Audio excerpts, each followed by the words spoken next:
김동섭의 인사이트입니다. 곧장 인사 나눌게요. 어서 오십시오. 안녕하세요. 네, 현재 뉴욕장의 관전 포인트 그리고 우리장까지 연결시켰을 때 저희의 대응 전략은 어떻게 가져갈까요?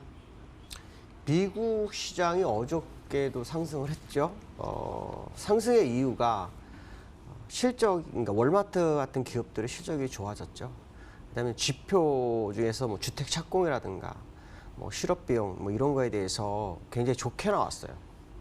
근데 저는 이제 그걸 보면서 주가가 올라갔잖아요. 그러면 일단 어쨌든 뭐 재료가 나와서 올랐다 이런 생각을 하고 있는 분들이 굉장히 많을 것 같아요. 근데 이 시장에 대해서 이제 그렇게 해석을 안 하죠. 왜 그러냐면 경제 지표가 좋아지고 실적이 호조가 된 건 정말 좋은 시그널은 맞는데 이 시장을 이끌어가는 트럼프의 의견이 중요하죠. 무슨 말이냐면 트럼프가 원하는 거는 금리 인하를 원하고 있어요. 그러니까 금리 인하를 원하는 트럼프의 입장에서는 실적이 좋고 경제 지표가 좋아서 주가를 받치는 게 좋을까요? 별로 안 좋을 수 있습니다. 왜 그러냐면 연준 입장에서는 지표가 좋은 상태에서 금리 인하를 가동하지 않습니다.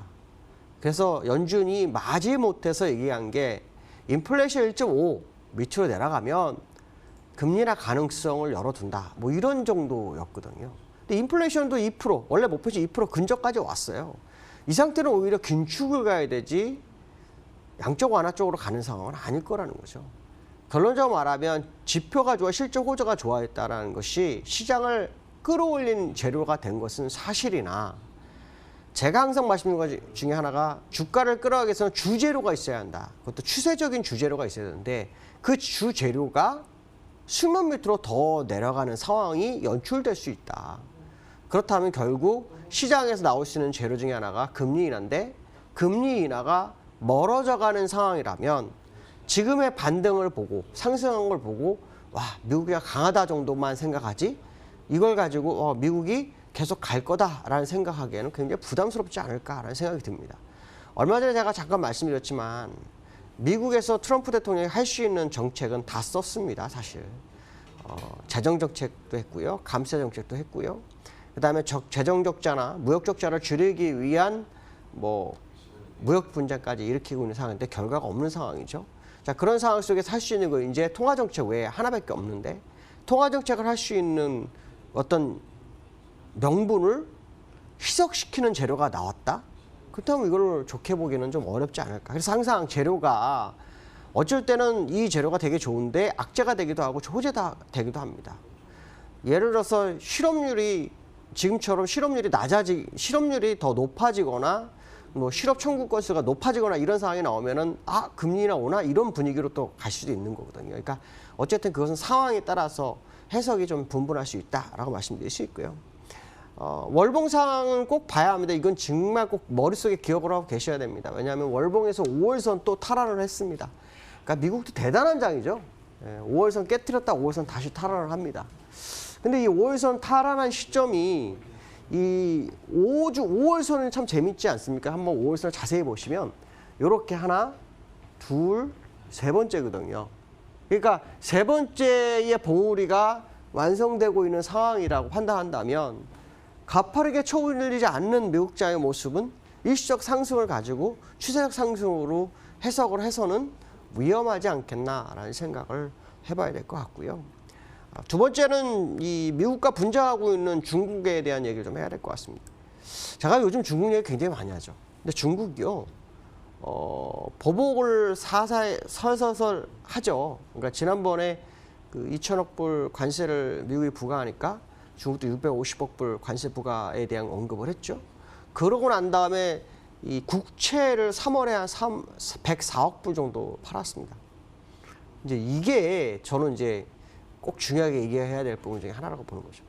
무슨 말이냐면 중국의 무역 분쟁에서 이길 수 있는 어떤 실마리를 찾겠다라고 한다면 사실은 이 국채가 굉장히 크죠. 미 국채를 그들이 가지고 있는 거를 팔기 시작하면 중국만 파는 게 아니라 주변 나라도 국채로 인한 손실이 발생하기 때문에 같이 팔 수밖에 없거든요. 그러니까 사실 굉장히 민감한 부분인데 이게 어떤 부분을 가져오나요? 일드 커브에 영향을 미칩니다. 그러니까 일드 커브에 영향을 미친다는 거는 금리 역전 현상이 나타날 수 있죠. 단기와 장기. 그렇게 되면 이게 시장에서는 이걸 패닉 시그널을 받아들이죠. 그러니까 어떻게 보면은 중국이 미국에 할 수 있는 유일한 방법 중 하나가 이 국채를 가지고 핸들링하는 겁니다. 그러니까 이게 본격화되느냐 안 되느냐. 중요한 것은 뭐냐면 추세적으로 매도를 하고 있다는 게 굉장히 중요합니다. 재미난 것은 뭐냐면 그걸 일시적으로 조금 팔아서 104억 불이 됐을까요? 아닐 겁니다. 사고 팔고를 반복하면서 매도가 104억 불 되니까 리딩을 할 수 있는 상황이라고 판단을 해야 되겠죠. 결국 미국이 이 국채에 대해서 어떻게 대응하느냐의 싸움이 되지 않겠나라는 부분이고요. 이거에 의해서 중국장이 살아나는지 안 살아나는지 그런 부분도 해결할 수 있다는 거죠. 무슨 말이냐면 이걸 두려워한 미국이 협상을 잘 풀어가주면 중국장이 올라갈 거고요. 이걸 두려워하지 않고 그냥 가보자 하게 되면 이제 시장은 흔들리겠죠. 어쨌든 중국은 지금 월봉상으로 아주 중요한 분기점에 와 있습니다.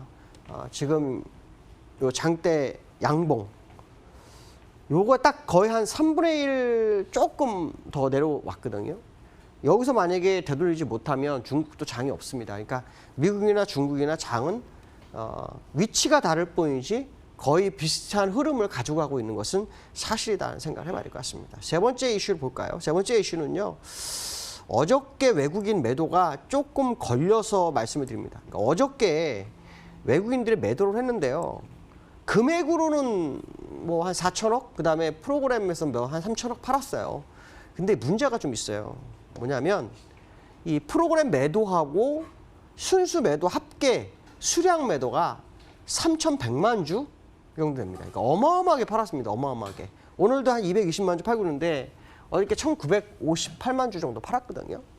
그 다음에 프로그램 매도에서 한 1,500만 주 정도 팔았어요. 그러니까 이 외국인들이 제가 얘기했잖아요. 수량으로 먼저 매도를 한다고. 그렇다면 이제부터는 수량이 매도가 적어들면서 금액 매도가 나오는지 이거 확인해야 됩니다. 이게 이제 되게 중요하죠. 왜냐하면 중소형주를 팔고 대형주를 파는 과정인지 아니면 이거를 이제 트릭으로 가져가려고 하는 건지 이걸 좀 봐야 되겠다. 그때 외국의 매도세에 대해서 수급에 대한 부분을 꼭 확인해야 되겠다라고 말씀드릴 수 있을 것 같습니다. 오늘 여기까지 하겠습니다. 감사합니다. 최근에 가장 눈여겨보고 있는 부분이죠. 개인들은 사고, 외국인은 팔고 있는 이 부분에 대해서 외국인 수급 꼭 체크해보자, 그 내면까지 들여다보자 이야기를 해주셨고요. 여러 가지 의견들 많이 올라오고 계시네요. 함께 애청해주셔서 감사합니다. 김동섭의 인사이트를 끝으로 저희 같이 인사 나눌게요. 주말 잘 보내시고 돌아오시면요. 다음 주 월요일 인사드리겠습니다. 시청해주신 여러분 고맙습니다.